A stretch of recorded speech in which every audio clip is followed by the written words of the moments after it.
আসসালামু আলাইকুম, welcome back to my channel. আজকে দেখাবো আমি কাঁচা টমেটোর আচার। এটা আমি কিভাবে তৈরি করি সেটা আজকে আপনাদের সাথে শেয়ার করতে যাচ্ছি আমি। এটা খেতে অনেক সুস্বাদু এই আচারটা। এখানে 1 চামচ চুন আছে, ঠান্ডা পানিতে আমি চুনটা গলিয়ে নিচ্ছি। সুন্দর করে এই পানিতে মিশাতে হবে। চুন যেন একটু দলা পেকে না থাকে, সুন্দর করে মিশিয়ে নিচ্ছি আমি। এই যে এখন আমি টমেটোটা দিয়ে দিচ্ছি। এখানে কিন্তু কাঁচা টমেটো, এটা শক্ত আছে অনেক। এই চুনের পানিতে ভিজিয়ে রাখলে আরও শক্ত হয়ে যাবে। এটা আমি 4-5 ঘন্টা ভিজিয়ে রাখবো। সুন্দর করে আমি মিশিয়ে দিচ্ছি চুনের পানির সাথে। এখানে প্রায় 1 কেজি টমেটো আছে।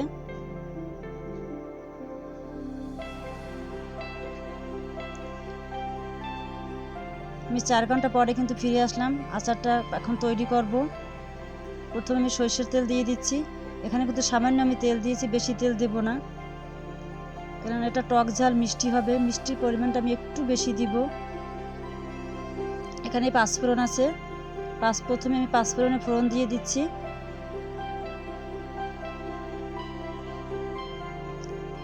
আমি এখানে পাঁচফোড়নের পাউডারটা ব্যবহার করব না, আমি এখানে গোটা পাঁচফোড়ন দিব। এই গোটা পাঁচফোড়নটা এই যখন মুখে পড়বে তখন খেতে আর ভালো লাগবে, এর জন্য আমি গোটা দেব।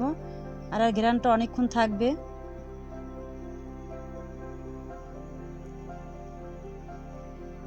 যতক্ষণ পর্যন্ত পাঁচফোড়নটা ফুটে না উঠছে এবং ঘ্রাণটা বের না হচ্ছে ততক্ষণ পর্যন্ত আমি নেড়ে চেড়ে নিচ্ছি।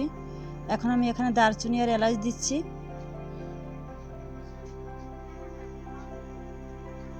এটা দিয়ে একটু নেড়ে চেড়ে নিচ্ছি আমি। এরপর আমি বাকি উপকরণগুলো এক এক করে দিয়ে দিব। সাধারণত আমরা যেভাবে আচার তৈরি করি ঠিক সেভাবে এটা করব।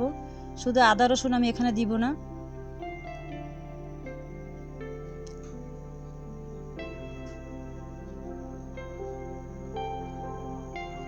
টমেটোর যে আচারটা যারা তৈরি করতে পারেন না তারা অবশ্যই এটা দেখে নেবেন, আর যারা পারেন তারা তো ভালো।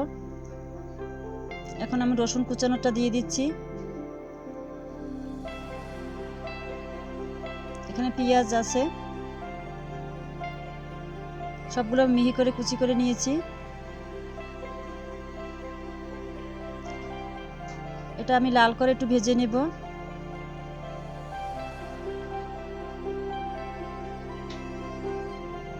লাল লাল হওয়া পর্যন্ত অপেক্ষা করতে হবে আমার, অনেকক্ষণই ভাজতে হবে।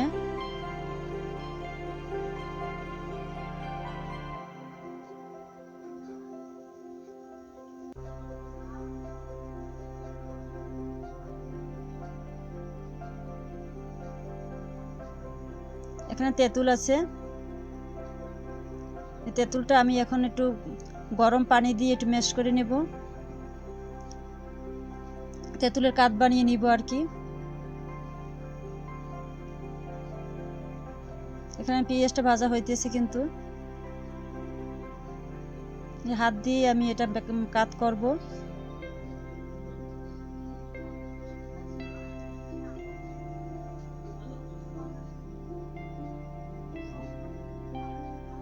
টমেটোটা এখন আমি দিয়ে দিচ্ছি। টমেটোটা কিন্তু অনেকটা শক্ত হয়ে গেছে।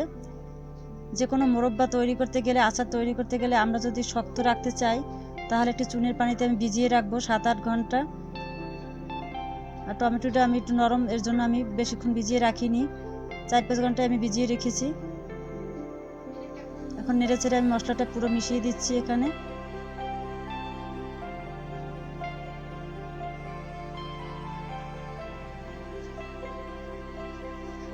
এই আচারটা কিন্তু কোনো পানি ব্যবহার করতে হবে না, এই টমেটো থেকে পানি বের হবে। আমি এখানে চিনি দেবো, চিনি থেকে যে পানিটা বের হবে সেই পানি এবং টমেটোর পানি, তাতেই আমার আচারটা হয়ে যাবে। আর কোনো আচারেই তো পানি দিতে হয় না। এখন আমি তেঁতুলের কাঠটা দিয়ে দিচ্ছি। টক ঝাল মিষ্টি হবে, কিন্তু টমেটোটা তো সবাই জানেন এটা টক হয় না। আমি সামান্য কিন্তু একটু ঘি দিয়েছি এবং শুকনো মরিচ আমি টেলে নিয়েছি, টেলে এটা হাতে ডলে দিয়েছি এখানে। এই দেখুন আচারটা পরিবেশন করেছি আমি এখন। যারা এতক্ষণ আমার ভিডিওটা দেখেছেন, আমার সাথে থেকেছেন, সবাইকে ধন্যবাদ। আশা করি সবাই বাসায় এটা ট্রাই করবেন। আসসালামু আলাইকুম।